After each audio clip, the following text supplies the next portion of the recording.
je perçois cette promotion comme une marque de confiance collective. Confiance du président de la République, confiance du haut commandement militaire, confiance de mes anciens chefs, de mes mentors. Je pense en ce moment à tous mes enseignants, mes instructeurs, mes compagnons d'armes, mes compagnons d'équipage. Je peux dire que tout ce monde-là ont d'une manière ou d'une autre forgé ou impacté ma trajectoire d'officier.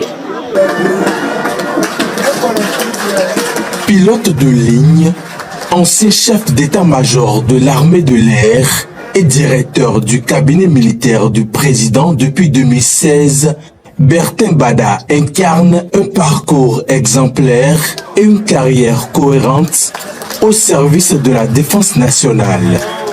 La cérémonie s'est conclue par des félicitations chaleureuses de ses frères d'armes, des autorités politiques et du public. Un événement qui marque un jalon important dans l'histoire militaire du Bénin. Bonjour à tous et bienvenue sur votre chaîne Regard Africain. Aujourd'hui, nous restons au cœur du Bénin pour vous faire découvrir l'actualité et les réalités de notre pays. Restez avec nous jusqu'à la fin pour tous les détails. Nous vous invitons également à vous abonner à notre chaîne et à partager cette information afin que chacun soit bien informé. La République n'est jamais une abstraction lointaine. Elle est faite de visages, de familles, de silence, de douleurs, de fidélité discrète et de sacrifices souvent ignorés. Elle vit dans les institutions, mais elle respire surtout à travers les femmes et les hommes qui la servent, parfois jusqu'au prix ultime. Lorsque des mains armées tentent de briser l'ordre constitutionnel, ce ne sont pas seulement des textes juridiques qui sont attaqués, mais des vies, des foyers, des espérances et l'avenir même d'une nation.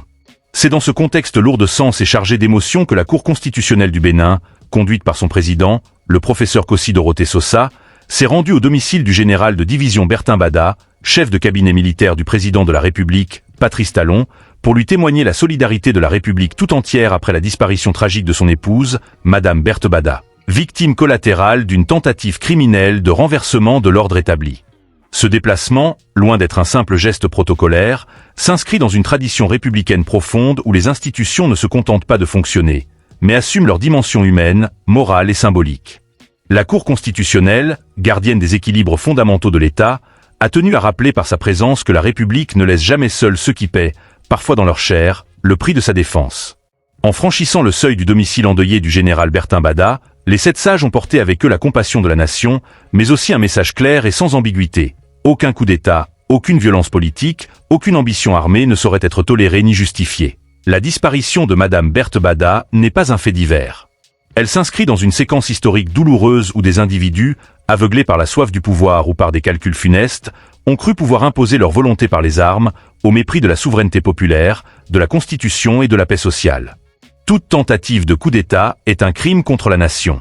Elle nie le choix du peuple, détruit la confiance collective, plonge le pays dans l'incertitude et ouvre la voie à la peur, au chaos et à la régression. Les coups d'État n'apportent jamais la justice, jamais le développement, jamais la dignité. Ils apportent la mort, l'exil, la division et la honte. En condamnant fermement toute forme de putsch, il faut rappeler avec force que l'histoire africaine, et plus largement l'histoire mondiale, a suffisamment démontré que la violence politique ne construit rien de durable.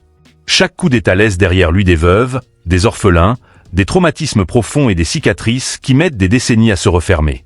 Madame Berthe Bada fait désormais partie de ces victimes silencieuses que les statistiques ne suffisent pas à décrire, mais que la mémoire collective se doit d'honorer.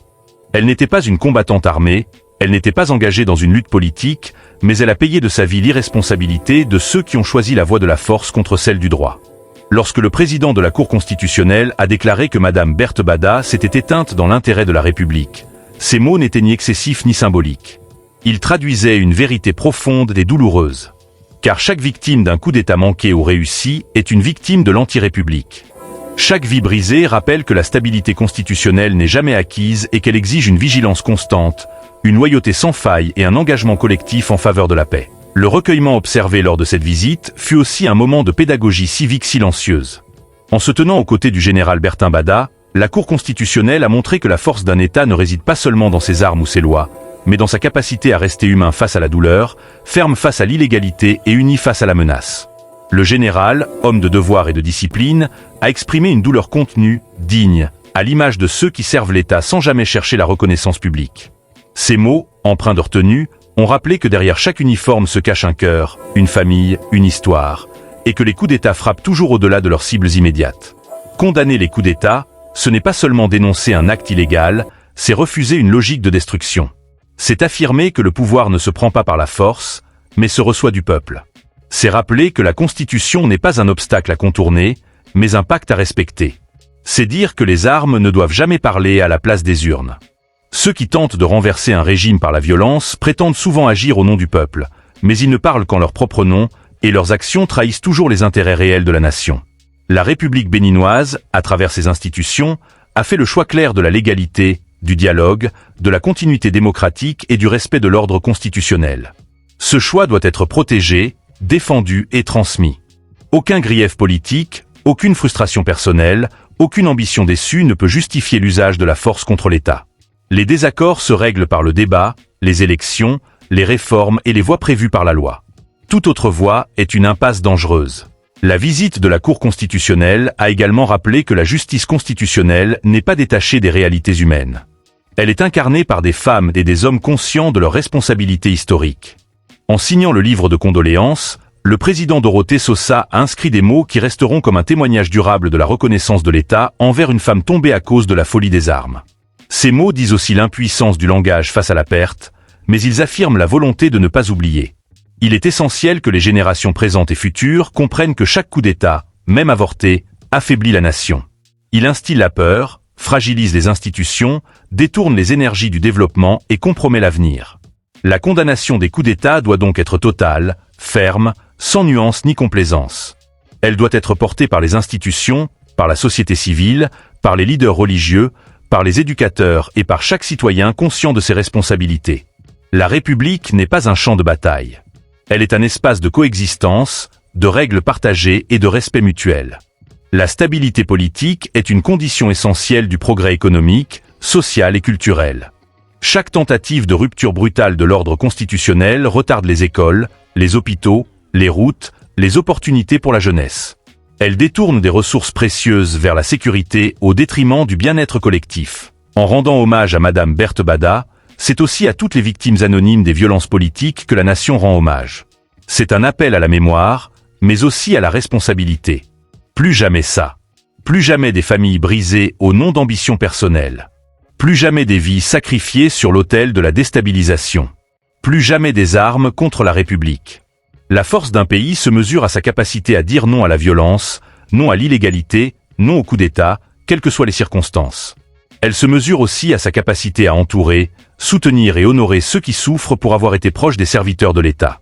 En ce sens, le geste de la Cour constitutionnelle restera comme un acte fort, porteur de sens, de valeurs et de leçons.